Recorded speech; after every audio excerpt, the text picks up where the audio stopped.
সখেৰে সংসাৰ কৰাৰ সপোন দেখি ঘৰৰ পৰা ওলাই অহা পপী হাজৰিকাৰ মৃতদেহ ঘূৰি আহিল নিজ ঘৰলৈ। বৃদ্ধ পিতৃ মাতৃ আৰু থকা ঘৰখনৰ লগতে অঞ্চলটোত এক শোকাকুল পৰিৱেশ। ঘন ৰহস্যৰ আৱৰ্তত পপীৰ মৃত্যুৰ কাৰণ। সোমবাৰে বৰপেটা ৰোডৰ শিমলাগুৰিৰ ৰাজপথৰ পদপথত উদ্ধাৰ হৈছিল মাজুলীৰ পপী হাজৰিকাৰ মৃতদেহ।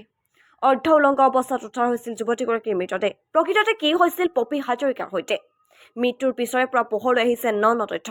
প্ৰায় 7 দিন উকলি যোৱাৰ পিছতো মুক্ত আকাশৰ তলত ঘটনাৰ মূল খলনায়ক শ্বানিদুল ইছলাম লাভজেহাদৰ বলি হ'ল নেকি পপী হাজৰিকা? বৰপেটা জিলাৰ মন্দিৰৰ শ্বানিদুল ইছলামে নিজকে প্ৰীতম ডেকা বুলি পৰিচয় দি পপীৰ সৈতে কৰিছিল সম্পৰ্ক স্থাপন। পপীৰ পৰিয়ালৰ লোকে দাবী কৰিছে উচিত তদন্তৰ। মৃত্যুৰ প্ৰকৃত কাৰণ জানিব পৰা হোৱা নাই যদিও ইতিমধ্যে ঘটনাৰ সন্দৰ্ভত আৰক্ষীয়ে উৰ্মিলা দেৱী, অজিত ভগত ওৰফে বিকি, আন্নাশ্ৰীল আৰু বিশাল সিল নামৰ 4জনক গ্ৰেপ্তাৰ কৰি জেললৈ প্ৰেৰণ কৰিছে। কিন্তু মুক্ত আকাশৰ তলত শ্বানিদুল ইছলাম এতিয়াও ৰহস্যৰ আৱৰ্তত পপীৰ মৃত্যুৰ কাৰণ। প্ৰশ্ন উত্থাপন হৈছে, পৰিকল্পিতভাৱে হত্যা কৰা হৈছিল নেকি পপী হাজৰিকাক? ঘটনা সন্দৰ্ভত বিভিন্ন দল সংগঠনে ব্যক্ত কৰিছে প্ৰতিক্ৰিয়া। News desk report, Assam Kranti সংবাদ। গাড়ী চলাবলৈ গুচি যায়, তাইক ৰুমত দুৱাৰ বন্ধ কৰি থৈ সি ওলাই গুচি যায়। 3 দিনো যদি সি থানাতে থাকে, সেই 3 দিনে একদম ৰুমৰ দুৱাৰ বন্ধই থাকে। তাইক মাৰেও আৰু মাৰগিলো কৰে। মাৰগিল কৰি মেলি তাইক টকা ডিমাণ্ড কৰিছিলে। তাই ক'লে যে মোৰ মা বাবা এনেকুৱা হৈ আছে, মই মা বাবাক টকা ডিমাণ্ড কৰিব মই নোৱাৰোঁ। তাই মোক কয়, মা মই তহঁতক নকওঁ, মোৰ যিমানখিনি কৰে মেলে মাৰে, মই সিমানখিনি তহঁতৰ আগত নকওঁ। সি কিন্তু ঘৰৰ পৰা মোক যেনেকৈ সি বিয়া পাতি নিছিলে মৰম কৰি আৰু যেনেধৰণে সি মোক হেৰি কৰিলে, এতিয়া মই তাক তেনেধৰণে পোৱা নাই। আমিতো পুলিচ প্ৰশাসনক দাবী উত্থাপন কৰিছে, শ্বানিদুল ইছলামক তৎকালীনভাৱে ইনকাউণ্টাৰ কৰিব লাগে, নহ'লে ৰঙাঘৰৰ জেল হাজতলৈ প্ৰেৰণ কৰিব লাগে। আমি যিখিনি গম পালোঁ যে মাজুলীৰ পপী হাজৰিকা বুলি ছোৱালী এজনীক আমাৰ বৰপেটা জিলাৰে শ্বানিদুল ইছলাম বুলি লম্পট এজনে লাভজেহাদৰ স্বীকাৰ কৰি কিনা তেওঁ নিজকে প্ৰীতম ডেকা বুলি পৰিচয় দি কিনে তেওঁক মাজুলীৰ পৰা পলাই ফুচলাই লৈ আনিছিলে। লৈ অনাৰ পিছত বৰপেটা জিলাত তেওঁক আশ্ৰয় হিচাপে ভাড়া ঘৰত ৰাখিছিলে। ৰখাৰ পিছত যেতিয়া পপী হাজৰিকাই এবছৰ পিছত গম পালে যে প্ৰীতম ডেকা নহয় শ্বানিদুল ইছলাম, তেতিয়া সিহঁতৰ সংসাৰৰ মাজত কাজিয়া আৰম্ভ হয়।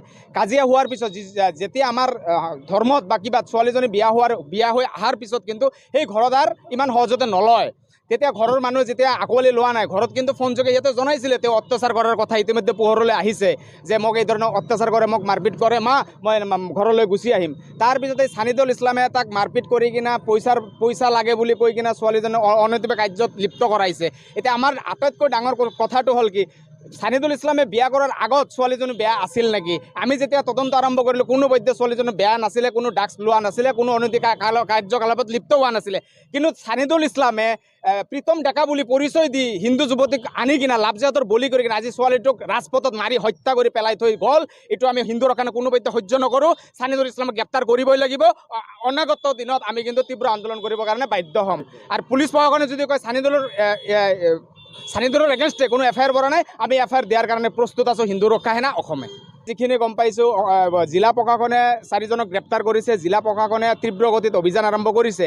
কিন্তু হয়তো আমি 24 ঘণ্টা বা আৰু 48 ঘণ্টা চাম, যদি জিলা প্ৰশাসনে বিহিত ব্যৱস্থা গ্ৰহণ নকৰে শ্বানিদুল ইছলামৰ বিৰুদ্ধে, তেতিয়াহ'লে কিন্তু আমি প্ৰতিবাদ কৰিবলৈ আমি ৰাজপথত ওলাই আহিম। শ্বানিদুল ইছলামৰ বিৰুদ্ধে তেওঁকতো আৰু বিয়া পাতাই লৈ অনা নাই, তেওঁক চক্ৰান্ত কৰি লাভজেহাদৰ বলি কৰিছে। এইকাৰণে জিলা প্ৰশাসনক আমি বাৰম্বাৰ অনুৰোধ জনাওঁ যে তেওঁৰ বিৰুদ্ধে ধৰ্ষণ কৰাৰ অভিযোগ টানি আনি কিনা তেওঁক ইনকাউণ্টাৰ কৰিব লাগে, যে জেল হাজতলৈ প্ৰেৰণ।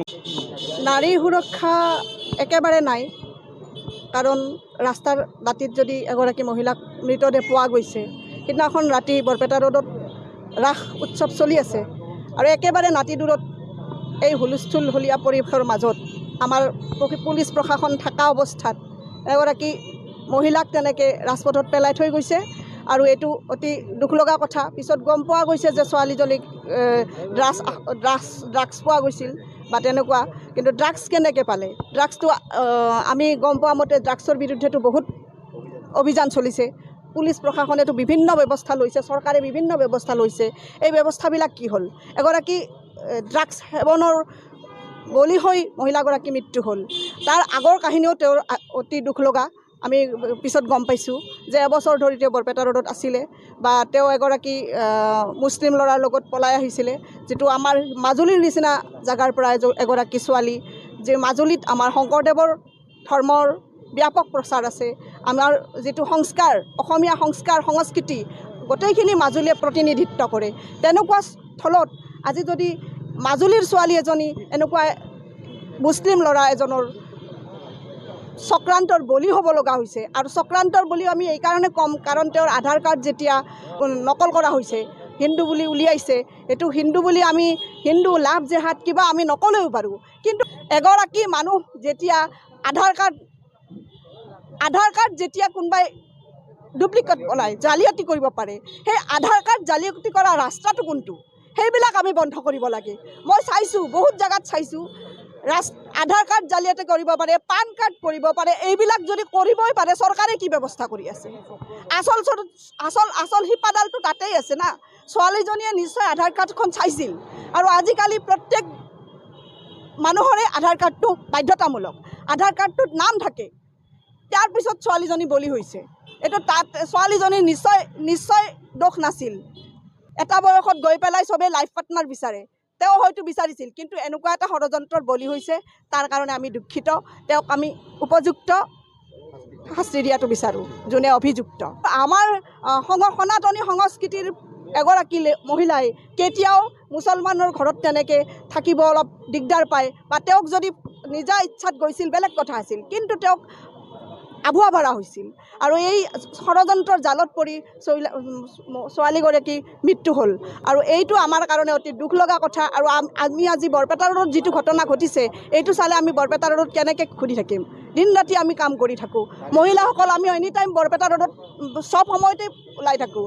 বিভিন্ন সাংস্কৃতিক অনুষ্ঠান, বিভিন্ন ৰাজহুৱা অনুষ্ঠান, বিভিন্ন কামত আমি জড়িত হৈ থাকোঁ। তো এইবিলাক আমি কেনেকৈ নিয়ন্ত্ৰণ কৰিম? আমি আৰক্ষী প্ৰশাসনক এইটো দাবী জনাম যে এই কেছটোত গুৰুত্ব দিয়ক, তেওঁলোকে গুৰুত্ব দিয়ক। অভিযুক্তকাৰীক চানিদুল বুলি কোৱা হৈছে, তেওঁক যদি প্ৰমাণ পাইছে, তেওঁক কিয় এতিয়ালৈকে ধৰা নাই? এতিয়া আমি আজি ওলাই আহিছোঁ, আমাৰ ইয়াৰ পিছত মহিলাসকল আকৌ ওলাই আহিব। আমাৰ মহিলাসকল এতিয়ালৈকে ভাবা নাছিল, পুলিচক 90 ঘণ্টা সময় দিছে। 90 ঘণ্টাৰ পিছত আজি আমি ওলাই আহিছোঁ। মানে কি, আজি মই নহয়, আজি মই কথাখিনি কৈছোঁ। আজি ড্ৰাগছ, লাভ জেহাদ, এইবিলাক শব্দ আমি শুনিব নোখোজোঁ। আৰু বৰপেটাও সত্ৰ নগৰী, বৰপেটাৰ মুছলিম ল'ৰাজনে গৈ পেলাই মাজুলীৰ ছোৱালীজনীক লৈ আহিলে আৰু এনেকৈ ষড়যন্ত্ৰত লিপ্ত কৰিলে।